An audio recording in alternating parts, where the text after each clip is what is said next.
Hello and welcome to the Lion's Den, a place where you'll just find men talking. Hello, I'm Renard, and I'll be your host. I'd like to thank everyone for tuning in to my introductory podcast, and I welcome and thank you for all of the feedback that I was provided. There were a couple questions and comments that came out of the responses that I'd like to address. One, why am I doing this? I'm doing this to shed light on prostate cancer and other men's health issues that seem to be unaddressed. As I said earlier, women have Breast Cancer Awareness Month and several other groups to talk about issues that women have. And I just feel that it's time for men to start talking and to, make us all aware that just because we are experiencing an issue doesn't make us less of a man, and that we should get together and talk about these things so that we can, as a group, move forward and try to combat these issues. One thing that we can do is form a group and understand that it's not embarrassing. It's not. This is something that happens. If we could avoid it, we would. But in these discussions and group settings, we may be able to figure out a way to actually minimize it. So, and that's the why. The second question was around symptoms. What are the symptoms? One symptom will be slow streams. Another will be stop-starts. There's another that will be painful urinations, frequent urinations. Now, many men that experience prostate cancer don't generally have any symptoms. That's why it's very important to go to your doctor. Not only go to the doctor and get these tests done, but when you're there, be interactive. Talk to the doctor about your conditions. Talk to the doctor about this medication that he's prescribing for you. What are the side effects? How does it work? And be open and honest. Because if we're not open and honest, he may prescribe something for you that another ailment you have may be heightened because of the fact that he doesn't know your whole picture. Speak to them. Remember, they're working for you. When you go to that doctor's office, that's your employee. He's working to find answers to your issues. So if you don't tell him everything, he won't know and he won't be able to prescribe the right things for you. So we got to go and be transparent and be open. And I'm going to give more of a play-by-play of how my diagnosis and my cure went. Well, as I said earlier in the earlier podcast, that I would, on my birthday, go and have physicals yearly. So, and in doing so, one of the exams that they did or tests that they took was a test of my PSA levels. Now, for years, my PSA levels were within range without issue. However, in 2017, they began to escalate. 2016, they began to escalate. So in 2017, when I had my physical, my numbers were elevated to a point that my doctor became concerned. So my doctor recommended a biopsy of my prostate. So what they did with what they did in the biopsy was take 14 snips of different areas of my prostate. Once they did that, they sent it to the lab, and 10 of them came back cancerous.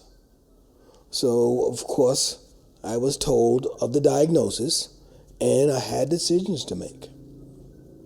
The decisions were either leave the prostate in, have it injected with radioactive pellets, what will then kill the prostate. However, the prostate will remain in the body. Well, I had some concerns there. I was thinking, well, what if it exploded? What would that do? If there's any seepage, any leaks, they leak into my bloodstream or internally, and then I have internal issues. So that wasn't the option that I felt would be the most beneficial for me and my family. The next was a prostatectomy, and that is the removal of the prostate. I chose that option because it gave me the most options. With a prostatectomy, that may be the only thing. They remove the prostate and you're good. Or you can then have radiation or chemo. But you had, more options. So that was the route I took. Then there are options on the surgery. You have minimal invasive surgery, or you have they cut your stomach and remove the prostate that way. That's not minimally invasive. That's an invasive surgery. I chose the minimally invasive, which was robotic. So that gave you a couple incisions in your stomach, and they used the robots to snip the prostate out and pull it away and get rid of it. Well, I went to, after the prostate was removed, my numbers were back in line. They were 0. Shortly after, though, a year, I guess I'd say, the numbers started to elevate again. No prostate, but the numbers were elevating. Now, when the surgery was done, I was told that, everything was removed and the cancer was contained within the prostate. So in removing the prostate, they removed the cancer. Now, you're wondering, just as I was, how could you don't have a prostate? How's your PSA level still elevating? That's the issue around prostate cancer. You don't have a prostate anymore, but there's still the ability or the chance that those numbers can increase after removal.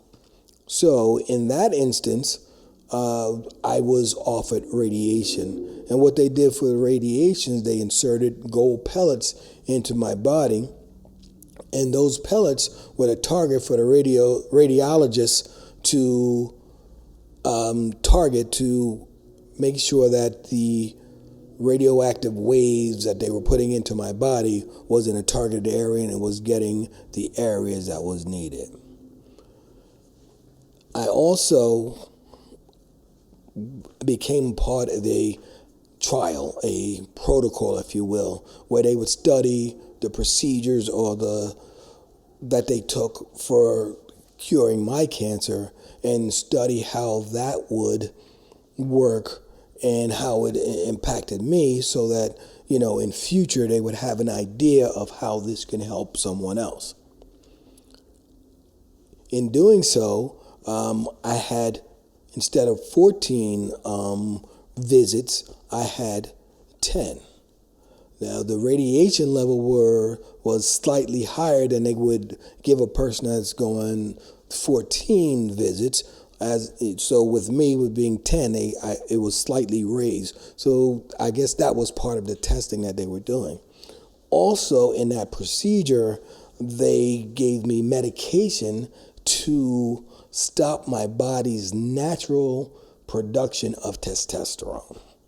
So I had needles, and I also had pills. Now, for the females watching, When you said you have a hot flash, I can attest to and I understand exactly what you're going through because my body went through those same things.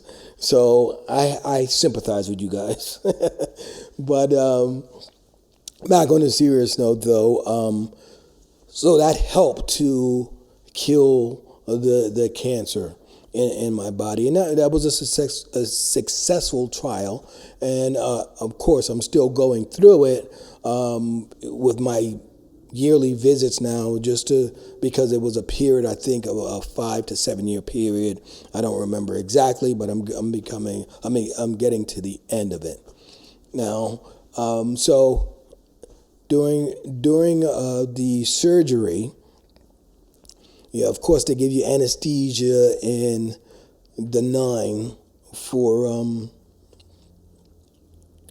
while you're going through the surgery. So my body rejects or doesn't work well with anesthesia. So I was discharged from the hospital after the procedure. Everything was going well. Everything looked well. The doctor was pleased with how it turned out. However, I get home and I am in excruciating pain. So I was admitted into the hospital again, and I was there for a week and a half.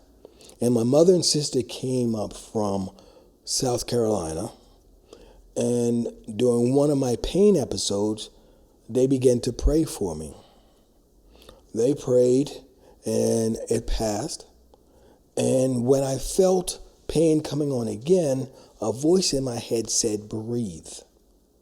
So mind you, a week and a half, I was going through pain. No one could figure out why.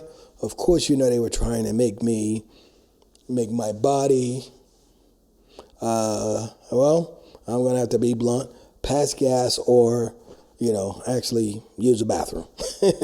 So, again, I said I was going to be as open and transparent as I could be. So that's what I'm being here. Hopefully I didn't offend anyone, but that's what happened.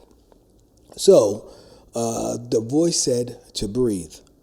So I breathed, and each time thereafter, when I felt pain, I started breathing. The pain just sort of went away. And I haven't been in pain a day since. Now, some of you, may be skeptics, but I call that divine intervention or God putting his hand on me and sending a message through my mother and sister's prayers. So I'm a firm believer. And I started this and I told you that, I am a king backed by faith. And the faith that I'm referring to is Jesus Christ. He is my personal savior. So, God took care of me in that instance. Now, during my yearly visits, again, as I said earlier, it just wasn't about PSA testing. There's several other tests that, we should be taking. Now, this test is male or female, and that is a colonoscopy. Now, colonoscopies are a very good test to take because of the fact that a lot of what I'm hearing is that colorectal cancer is a very severe cancer, and it is actually running rampant through society. Now, the colonoscopy is a rectal exam. Now, I've been told that a lot of men are shy away from rectal exams because they say it's gay. Well, I'm here to tell you that there's nothing gay about it. Now, unless you're using gay in the truest form of the word, meaning happy, because once you've done your colonoscopy and you get a clean bill of health, you would jump for joy. You'd be happy. Or if you caught it in an early stage where you can then correct whatever the issue is. Again, you will be gay, meaning happy. So there's nothing gay about it.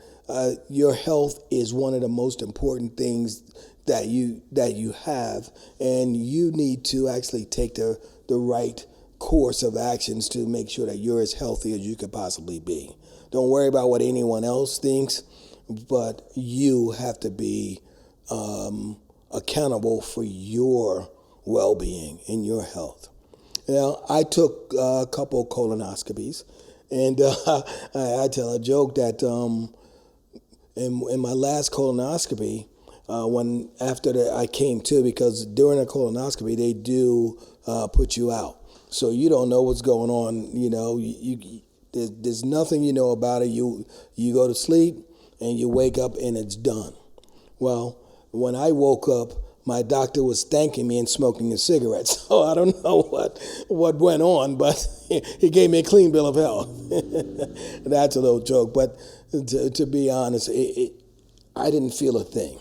I think the preparation was worse than the actual exam or test. That preparation, I don't want to scare you off, but go and take care of it.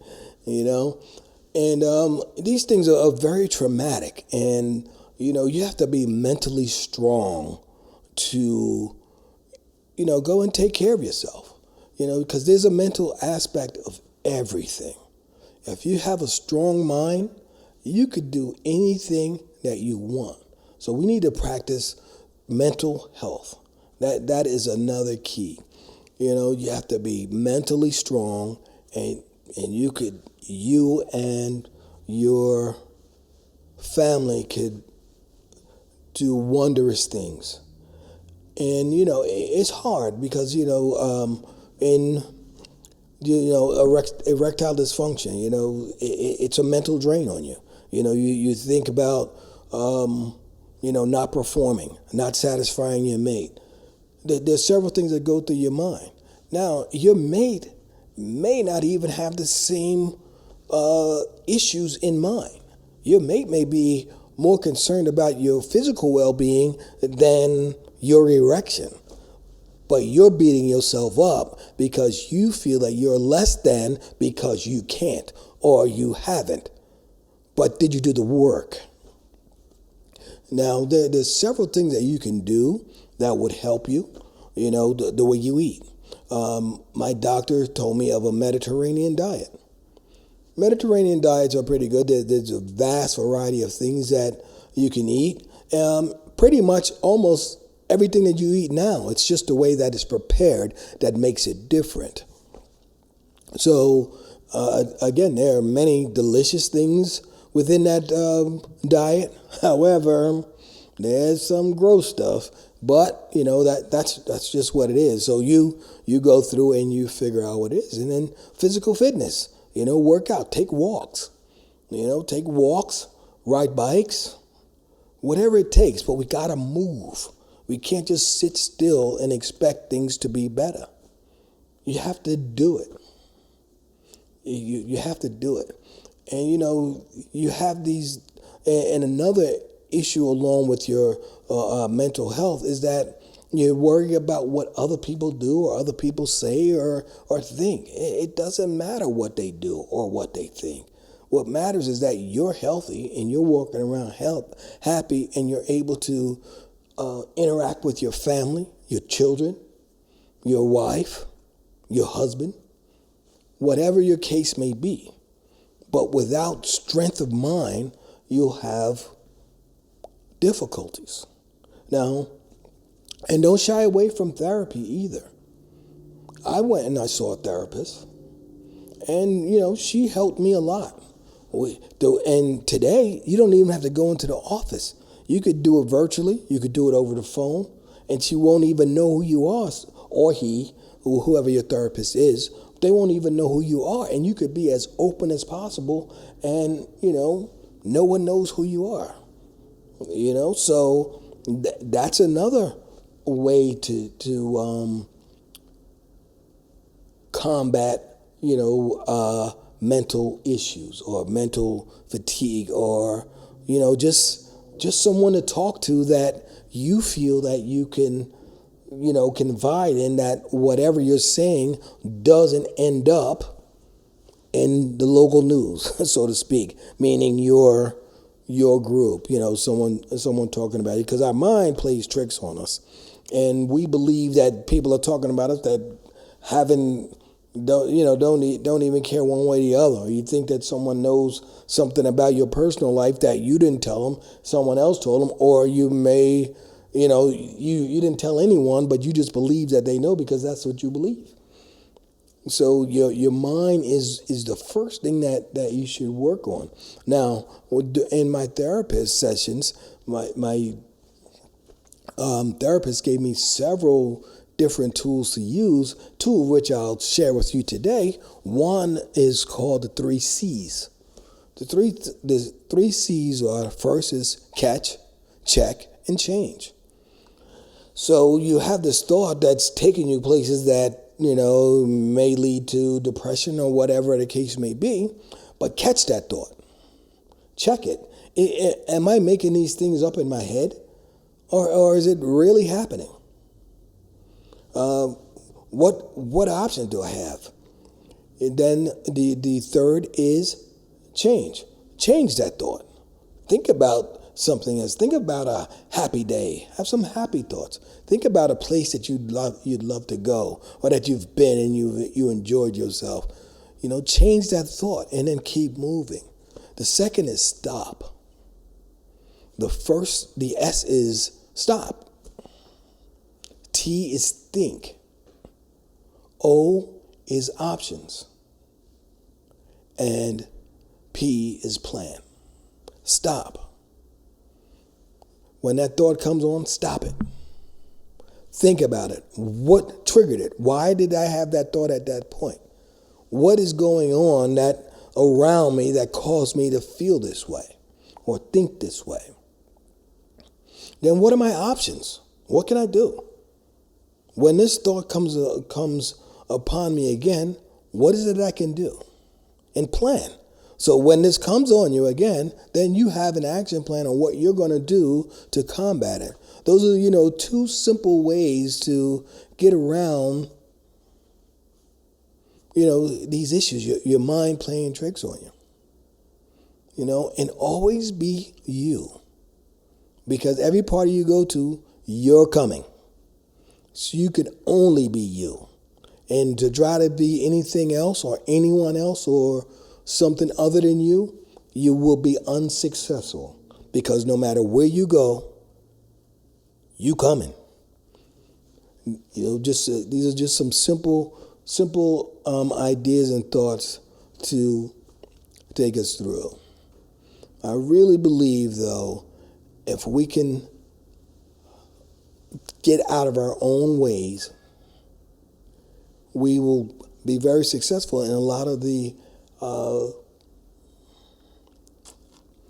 opportunities, or successful in a lot of the endeavors that we partake upon. The things that we find important to us, we can step forward and do. But we have to be strong in who we are. Have to be strong in who we are. Now, another part of the why, I believe my pastor gave me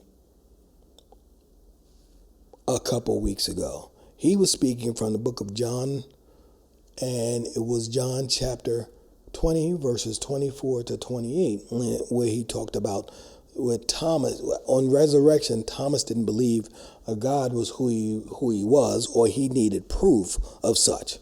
And through scarring is where he believed that he finally believed that God was God. He saw his hand. He saw the hole in his hand from the nail.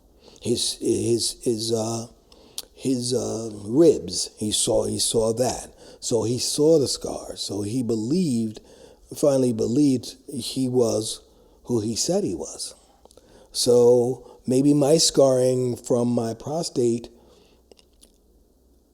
cancer diagnosis and further on cure was my scarring, which gave me the ammunition to present to you guys today. I don't know. I'm not God. I'm not in His liking. I'm going to give you I am made in His image. So therefore, That's the parallel. That's what makes me, I guess, closer to him and my walk with him. Now, as a boy of 15, I was in South Carolina at this point, and in the religion, it was United African Methodist, United African Methodist Episcopal, UAME, I believe. But in that religion, you had to seek. And what seeking was actually going into a room and praying to God until he answered you. Well, remember I said that my pastor gave me an answer to the why from the top of this when I said one of the questions I was asked was why was I doing this? When my pastor gave me the answer to the why, you'll see where I am bringing that together with the book of John, because when I was seeking, the vision that I had, because you pray until you have visions. The vision that I had was that I was kneeling at a water fountain, and God walked up behind me, and he said, "Are you the boy that have been praying to me?" I said, "Yes." He said, "We prayed," and he said, "Here, take my book of John the Baptist and go and spread my word." So I told you God spoke to me when my mother and sister prayed, and he spoke to me through my pastor, bringing me back to the book of John. So, a lot of people may chalk that up to chance. I say no, it's my God. So again, I'm a king speaking to other kings, asking you to walk with me,